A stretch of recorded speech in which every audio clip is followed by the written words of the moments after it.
जल्दी ही टूटने वाला हूँ। इन दिनों आधी रात को हमेशा कोई हमारे हॉस्टल का दरवाज़ा खटखटाता है। ये सच में डरावना है। तुम भी बेकार के ख्यालों में मत पड़ो, इस रात को गुजार लो, फिर हम जाकर क्लास टीचर और हॉस्टल वार्डन आंटी से इस स्थिति के बारे में बात करेंगे। मैं तुमसे विनती करता हूँ, आज रात मुझे तुम्हारे साथ सोने दो। मैं सच में बहुत डरा हुआ हूँ। हाँ ठीक है, तो फिर तुम आओ। मैं विश्वास नहीं कर सकता, इतनी जल्दी सो गई।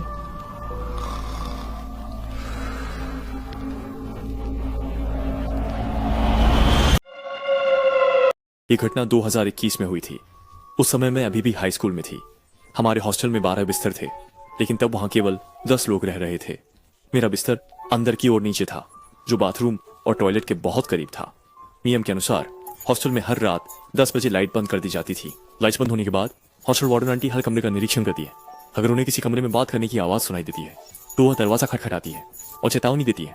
अगर हम फिर भी बात करते रहे तो हमें चेतावनी देने का रिकॉर्ड बना दिया जाएगा। इसीलिए उस समय हमारे हॉस्टल के लोग जल्दी सो जाते थे। हालांकि स्कूल शुरू होने के 15 दिन के भीतर हमारे हॉस्टल में एक अजीब घटना घटी। उस दिन आधी रात के 12 बजे के आसपास हमारे हॉस्टल के दरवाजे पर अचानक कई बार दस्तक दी गई। उस समय जो 2 साथी अभी तक नहीं सोए थे, उन्होंने ग्रुप में मैसेज भेजा।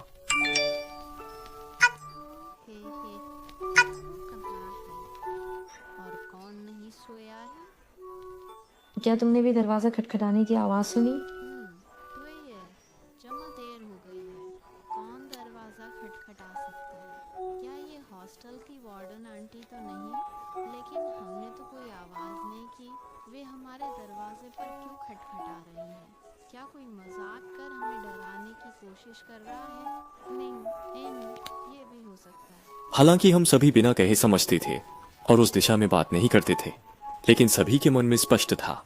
और फिर समझदारी से उस विषय को टाल दिया। एक क्षण के लिए मैं भी सिहर उठा और जल्दी से बाहर निकले पैर को वापस कंबल में खींच लिया। उस दिन से हम हर रात दरवाजे पर खटखटाने की आवाज सुनते थे। कभी 12 बजे, कभी 1 बजे और कभी कभी 2 या 3 बजे भी।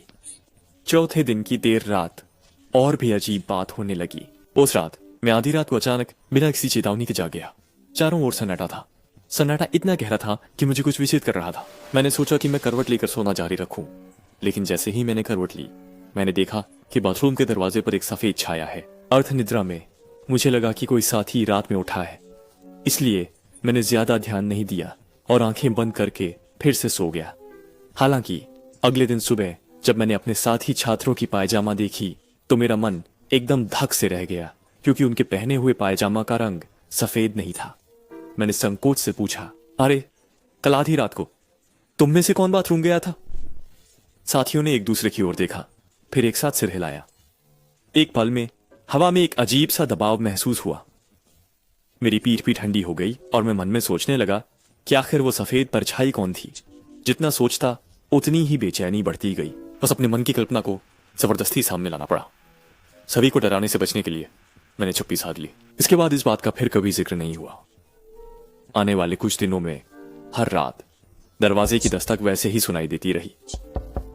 इससे हमारे डॉर्म के सभी लोगों के अंदर का डर पूरी तरह से बढ़ गया। 8वीं रात तक मेरे सामने वाले बिस्तर पर रहने वाले मेरे रूममेट शाओबी डर के मारे रोने लगे और मुझसे पूछने लगे कि क्या मैं आज रात उनके साथ सो सकता हूं। मैंने उनकी बात मान ली और उन्हें दिलासा देते हुए कहा, डरने की कोई बात नहीं। कल हम साथ में क्लास टीचर और हॉस्टल की आंटी से मिलकर इन दिनों हो रही अजीब घटनाओं के बारे में बताएंगे। उस रात मैं बिस्तर के बाहरी किनारे पर सो रहा था। एक तरफ मोबाइल चला रहा था और सोने की तैयारी कर रहा था। तभी जब मैं धीरे धीरे सोने ही वाला था, अचानक से एक ठंडक का अनुभव हुआ। इसके तुरंत बाद एक सफेद साया मेरी आंखों के सामने से गुजर गया। मैंने गलत नहीं दिखा, वह चीज सचमुच तैर कर गई थी। उस पल मैं डर के मारे अचानक से आंखें खोल दिया और पूरी तरह से होश में आ गया। बाहर रखा हाथ अब भी मोबाइल पकड़े हुए था और डर के मारे लगातार कांप रहा था। उसी समय वह परिचित दरवाजे की दस्तक फिर से सुनाई दी। मैंने डर को जब्त कर करवट ली और खुद को रजाई में समेट लिया। बगल में सोया हुआ छोटा मैं गहरी नींद में था। मैं उसे जगाना नहीं चाहता था, इसलिए खुद को शांत रखने की कोशिश करता रहा ताकि मेरा शरीर न कांपे। उस रात मैं पूरी तरह से नींद नहीं ले सका। दूसरे दिन मेरी हालत बहुत खराब हो गई। मैं मानसिक रूप से बहुत थका हुआ था। बात ही बहुत कम करने लगा और नजरें भी कुछ खोई खोई सी लग रही थी। उलझन में रूममेट्स देख रहे थे कि मैं ठीक नहीं हूँ। सभी चिंतित होकर मुझसे पूछने लगे कि क्या हुआ, लेकिन मुझे नहीं पता था कि उन्हें कैसे बताऊं, क्योंकि हर रात दरवाजे पर दस्तक देना ही डरावना था। मैं नहीं चाहता था कि कल रात जो देखा उसके कारण सब फिर से डर महसूस करें। दोपहर तक हमने तय किया कि हम क्लास टीचर और हॉस्टल की आंटी से मिलने जाएंगे और उनको इन दिनों हुई अजीब घटनाओं के बारे में बताएंगे। उन्होंने हमारी बात सुनने के बाद स्पष्ट रूप से हमारी बात पर विश्वास नहीं किया, और हमने यह भी देखा कि जब हॉस्टल की आंटी ने यह बात सुनी तो एक पल के लिए उनकी चेहरे की भाव भंगिमा कुछ सख्त हो गई थी, लेकिन फिर जल्दी से सामान्य हो गई। अंततः बांजू रेन ने हमें मॉनिटरिंग रूम में ले जाकर इन दिनों के गलियारे की निगरानी वीडियो निकाली, लेकिन निगरानी फुटेज दिखाता है कि उस समय गलियारे में कोई नहीं था। बांजूरन ने सख्त लहजे में मॉनिटरिंग फुटेज की ओर इशारा करते हुए कहा, तू लोग खुद ही देख लो, दरवाजा कौन खटखटा रहा है। तू लोग रोज देर तक जागते हो और अब तुम्हें सुनाई देने में भी भ्रम होने लगा है ना? कोई आश्चर्य नहीं कि तुम लोग रोज क्लास में झपकी लेते हो। हम सब सिर झुकाकर खामोश बैठे थे, लेकिन हमारे दिल में हम सब जानते थे कि वह निश्चित रूप से कोई सुनने का भ्रम नहीं था। और अभी अभी सुकवान आइए की भावनाओं से विश्लेषण किया जा सकता है कि इस छात्रावास में पहले जरूर कुछ ऐसा हुआ था जो किसी को पता नहीं है।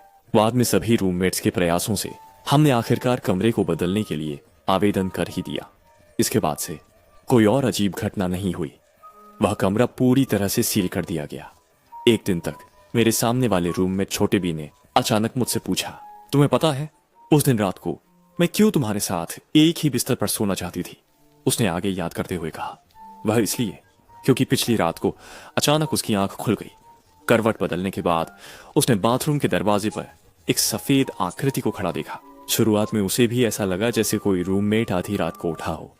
जब उसने सोचा कि पूछे कि कौन है, तो उसे अचानक याद आया कि मैंने पहले सभी से पूछा था कि क्या रात में कोई वॉशरूम गया था, और सभी ने इसे नकार दिया था। तभी उसे एक सर्द लहर महसूस हुई और वह जल्दी से कंबल में दुबक गई, हाथ में अपनी दादी द्वारा दिया गया लॉकेट थामे हुए। पता नहीं कितना समय बीत गया, उस भयावह ठंड ने उसे थोड़ी राहत देने दी। छोटी बी के यह बात कहने के बाद इससे मुझे भी रोंगटे खड़े हो गए और मन में एक ख्याल आया, क्या यह सच में हो सकता है कि पहले जो मैंने आधी नींद में देखा था वह सच था? उसके बाद से हम में से लगभग किसी ने भी उस कमरे का जिक्र नहीं किया। हर बार जब मैं वहां से गुजरता हूं तो अनजाने में ही सिर झुकाकर जल्दी से गुजर जाता हूं, इस भय के चलते कि वहां एक सेकंड भी अधिक ठहरना खतरनाक हो सकता है। फिर भी